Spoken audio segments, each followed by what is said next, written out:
Assalamualaikum dan salam sejahtera. Nama saya Muhammad Kafid bin Abdurrahim dengan nomor kad metrik BA231-10174, dan pada hari ini saya akan membentangkan satu video dokumentari di bawah tokoh Tun Datuk Patinggi Temenggung, juga anak Baryeng. Tun Datuk Patinggi Temenggung juga anak Baryeng merupakan salah seorang tokoh paling berpengaruh dalam sejarah Sarawak dan pembentukan negara Malaysia. Beliau dikenali sebagai pemimpin masyarakat Dayak dan Iban yang berwibawa, berjiwa besar serta mempunyai kebijaksanaan tersendiri dalam menyatukan rakyat berbilang kaum dan latar belakang. Dalam konteks penubahan Malaysia pada 16 September 1963, Tun juga memainkan peranan penting dalam menjadikan gagasan itu suatu kenyataan. Tun juga anak Baryeng memiliki daya kepemimpinan sejak usia muda awal lagi. Dilahirkan sekitar tahun 1903 di kawasan Ulu Kapit, Sarawak, beliau mendapat kepercayaan menjadi penghulu kawasan Merilai dan Balai ketika berusia 26 tahun. Usahanya menjaga hak dan komuniti Iban dari zaman British lagi membuatkan Tun juga lebih mesra dipanggil apa yang bermaksud bapa dalam bahasa Iban. Sejak kecil, Tun juga dibesarkan dalam suasana rumah panjang, yaitu institusi sosial utama masyarakat Iban yang bukan sahaja berfungsi sebagai tempat tinggal tetapi juga sebagai pusat pembelajaran nilai, adat resam dan budaya.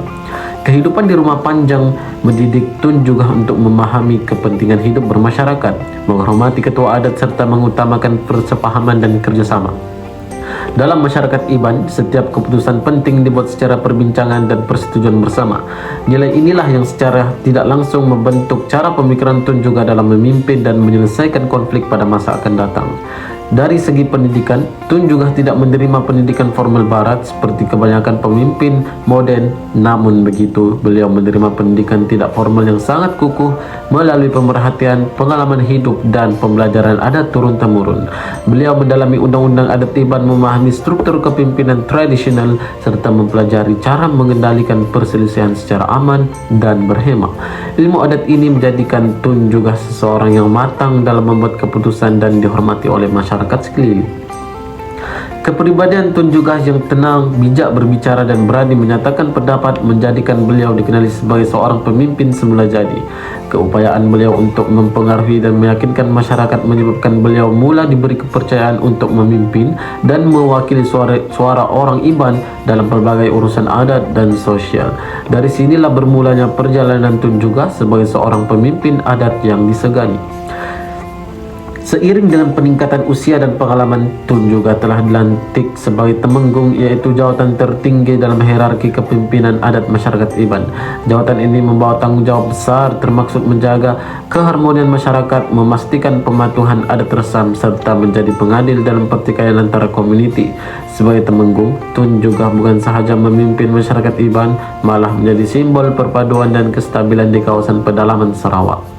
Pada zaman pemerintahan Raja Brooke dan seterusnya pentadbiran British, Tun juga memainkan peranan penting sebagai penghubung antara pihak kolonial dan masyarakat tempatan. Beliau dikenali sebagai pemimpin yang berpengaruh dan dipercayai oleh kedua-dua pihak. Keupayaan beliau menyesuaikan diri dengan perubahan politik tanpa mengabaikan kepentingan rakyat dan adat resam tempatan menunjukkan kebijaksanaan yang luar biasa. Itu dia. Saya selalu memang anggap dia sebagai bapak yang istimewa lah. Kalau di rumah dia macam dia tidak cerita pasal family man, dia selalu bercerita berkenaan tugas dia. Karena waktu masa dia dalam kementerian dulu, dia memang banyak tetamu. Kita jarang sekali duduk. Latar belakang kepimpinan adat yang kukuh ini akhirnya membuka jalan kepada penglibatan Tun juga dalam arena politik modern. Walaupun berasal dari pedalaman dan tidak memiliki pendidikan formal tinggi, pandangan beliau sentiasa diambil kira kerana beliau bercakap berdasarkan pengalaman sebenar rakyat.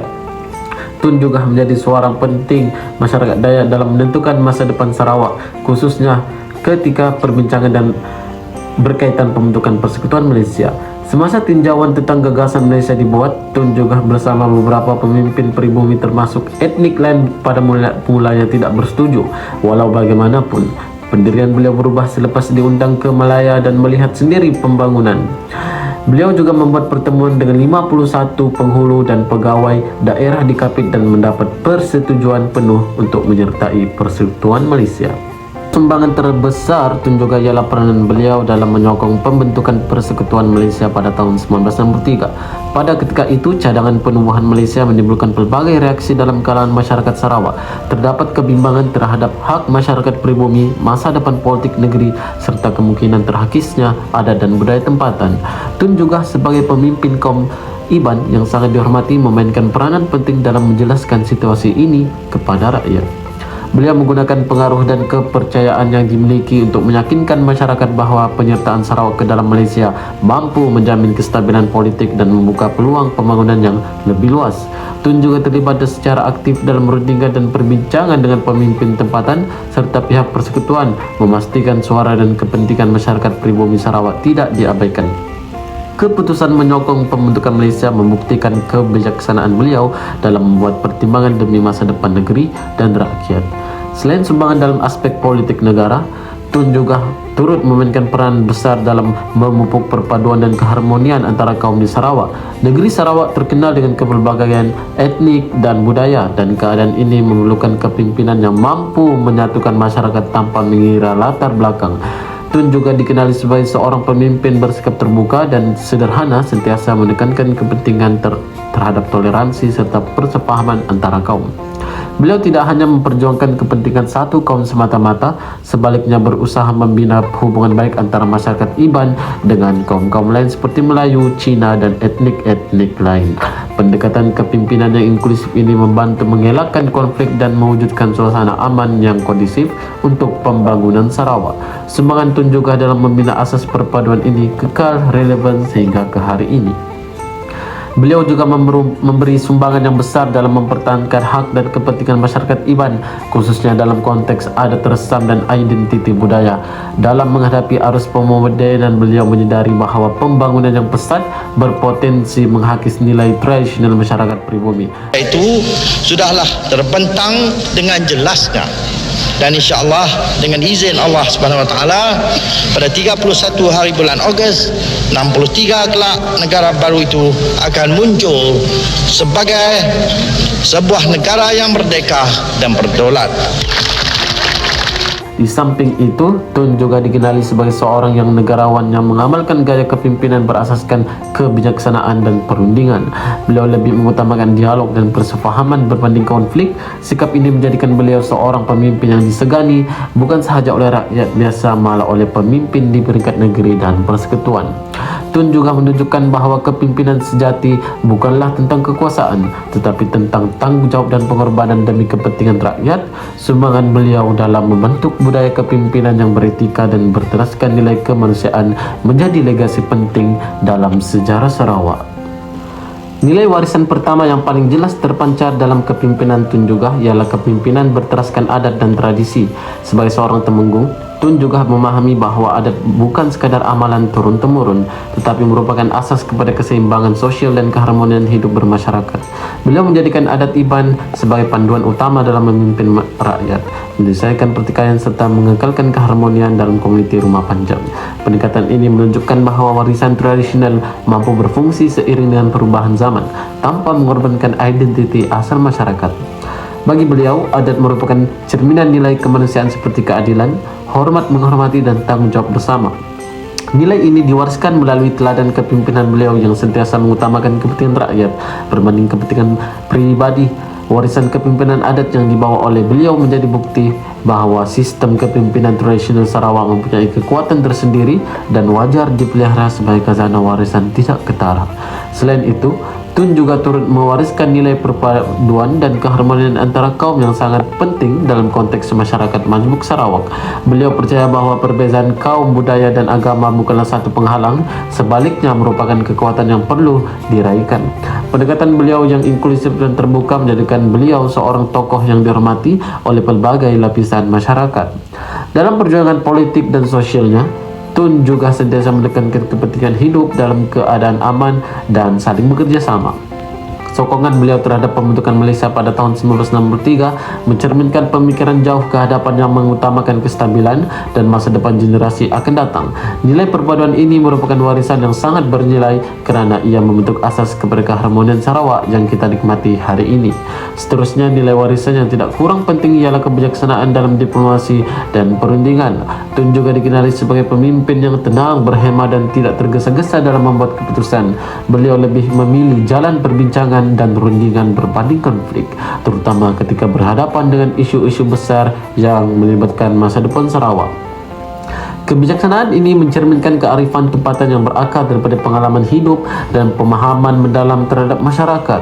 Tun juga sedar bahawa setiap keputusan yang dibuat akan memberi kesan jangka panjang bukan sahaja kepada generasinya tetapi juga kepada anak cucu di masa hadapan. Oleh itu, beliau sentiasa berhati-hati dan berfikir secara menyeluruh sebelum bertindak. Tun juga mewariskan nilai pemeliharaan budaya dan identiti masyarakat Iban.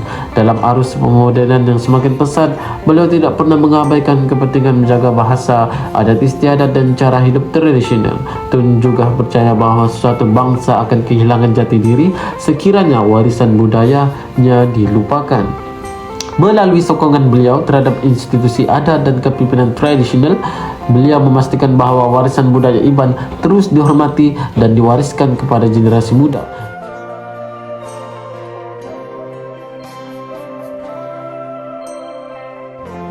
Namun, di sebalik sumbangan besar yang telah dicurahkan, warisan beliau hari ini berdepan dengan pelbagai cabaran yang semakin ketara dan memerlukan perhatian serius.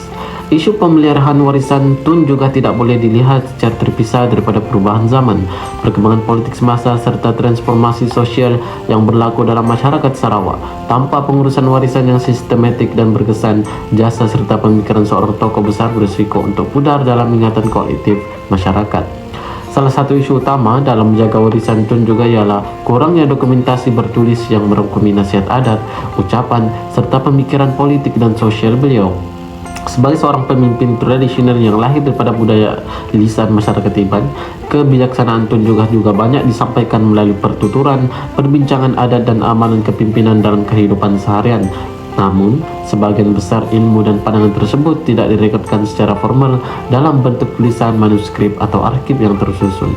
Keadaan ini menyebabkan warisan intelektual Tun juga lebih banyak bergantung kepada sumber sekunder dan ingatan generasi terdahulu. Apabila generasi lama semakin berkurangan, risiko kehilangan maklumat yang autentik turut meningkat. Tanpa dokumentasi bertulis yang kokoh, pemikiran Tun juga sukar untuk dikaji secara mendalam oleh ahli akademik, sukar untuk dimanfaatkan dalam pendidikan, dan sukar untuk dipersembahkan kepada generasi muda secara berkesan. Dalam konteks pengurusan warisan, tiadanya sumber yang mencukupi menjadikan usaha pemeliharaan warisan tidak ketara Tun juga berada dalam keadaan yang rapuh. Warisan yang tidak didokumentasikan dengan baik bukan sahaja terdedah kepada kehilangan, tapi mudah disalah tafsir mengikut kepentingan tertentu. Isu kedua yang tidak kurang penting ialah kurangnya pengenalan dan kefahaman generasi muda terhadap peranan Tun juga dalam sejarah Sarawak dan pembentukan Malaysia. Dalam sistem pendidikan dan wacana sejarah arus perdana, tokoh-tokoh tempatan seperti beliau sering diberikan ruang yang terhad berbanding tokoh nasional yang lebih dominan dalam naratif sejarah Malaysia. Akibatnya, ramai dalam kalangan generasi muda hanya mengenali Tun juga secara umum tanpa memahami peranan strategik beliau sebagai pemimpin yang berjaya menjembatani kepentingan masyarakat Dayak dengan realiti politik nasional. Sebagian beliau dalam proses rundingan politik menjelang pembentukan Malaysia sering tidak dihuraikan secara mendalam, menyebabkan nilai kepimpinannya tidak difahami dalam konteks sebenar. Apabila generasi muda tidak mengenali tokoh warisan mereka sendiri, maka warisan tersebut kehilangan kesinambungan. Tun juga berisiko dilihat hanya sebagai nama dalam buku sejarah, bukannya sebagai simbol kepimpinan kebijaksanaan dalam perpaduan masyarakat Sarawak. Isu seterusnya yang lebih kompleks berkaitan dengan warisan Tun juga ialah penyalah tafsiran sumbangan beliau dalam konteks pendapatan semasa mengenai Perjanjian Malaysia 1963 atau MA63. Dalam perbahasan politik kontemporari, sejarah sering dinilai sebagai semula sebagai lensa kepentingan semasa, dan tokoh-tokoh terdahulu tidak terkecuali daripada penilaian yang bersifat selektif. Pendekatan politik Tun juga yang berasaskan rundingan toleransi dan kompromi demi kestabilan sering ditafsirkan secara berbeza oleh pelbagai pihak. Ada yang menilai keputusan beliau tanpa mengambil kira realiti sejarah, tekanan kolonial serta keperluan mendesak masyarakat Sarawak pada ketika itu. Penilaian yang terpisah daripada konteks sejarah ini boleh menjejaskan pemahaman sebenar terhadap sumbangan beliau. Melindungi warisan Tun Datuk Patinggi Temenggung Juga Anak Barieng bukan sekadar usaha mengenang seorang tokoh sejarah, tapi merupakan tanggungjawab kolektif dalam memastikan nilai kepimpinan, identiti budaya, dan kebijaksanaan politik Sarawak terus hidup merentasi generasi. Langkah pertama dalam melindungi warisan Tun Juga ialah melalui pendokumentasian yang komprehensif dan berautoriti kisah hidup. Pemikiran dan sumbangan beliau perlu direkodkan secara ilmiah melalui penulisan akademik, arkiv digital, rakaman lisan, serta penerbitan multimedia. Dokumentari seperti yang dihasilkan ini berfungsi sebagai medium penting untuk menghidupkan naratif sejarah dan menjadikan mudah diakses oleh masyarakat umum. Selain itu, institusi pendidikan memainkan peranan strategik dalam pemeliharaan warisan tokoh. Tokoh-tokoh tempatan Sarawak seperti itu juga perlu diberi tempat yang sewajarnya dalam kurikulum sejarah, warisan dan pengajian kenegaraan. Pendedahan awal di sekolah dan universiti bukan sahaja memperkaya pengetahuan sejarah, malah membentuk rasa bangga terhadap identiti tempatan dan menghargai sumbangan pemimpin pribumi. Dalam konteks pengurusan warisan, museum dan pusat interpretasi harus berfungsi sebagai ruang pendidikan yang dinamik. Warisan Tun juga tidak seharusnya dipamerkan sekadar melalui artefak atau gambar, tapi melalui penceritaan yang menyeluruh tentang nilai kepimpinan, peranan politik, dan sumbangan beliau terhadap perpaduan Sarawak. Pendekatan interaktif ini mampu menarik minat generasi muda dan menjadikan sejarah lebih bermakna. Peranan komuniti setempat, khususnya masyarakat Dayak, juga amat penting dalam mengekalkan warisan Tun Juga. Nilai-nilai kepimpinan dan adat yang diwarisi perlu terus diamalkan dalam kehidupan seharian sebagai satu bentuk pemeliharaan hidup. Tradisi lisan, penceritaan sejarah di rumah panjang, serta aktiviti kebudayaan berfungsi sebagai medium semula jadi dalam menurunkan warisan ini kepada generasi seterusnya. Samping itu, sokongan kerja negeri dan institusi berkaitan amat diperlukan bagi memastikan usaha pemeliharaan warisan ini dilaksanakan secara berstruktur. Inisiatif seperti penyelidikan, dana pemeliharaan, program kesedaran awam, dan pengiktirafan rasmi terhadap tokoh warisan akan mengukuhkan kedudukan Tun Juga dalam naratif sejarah Sarawak dan Malaysia.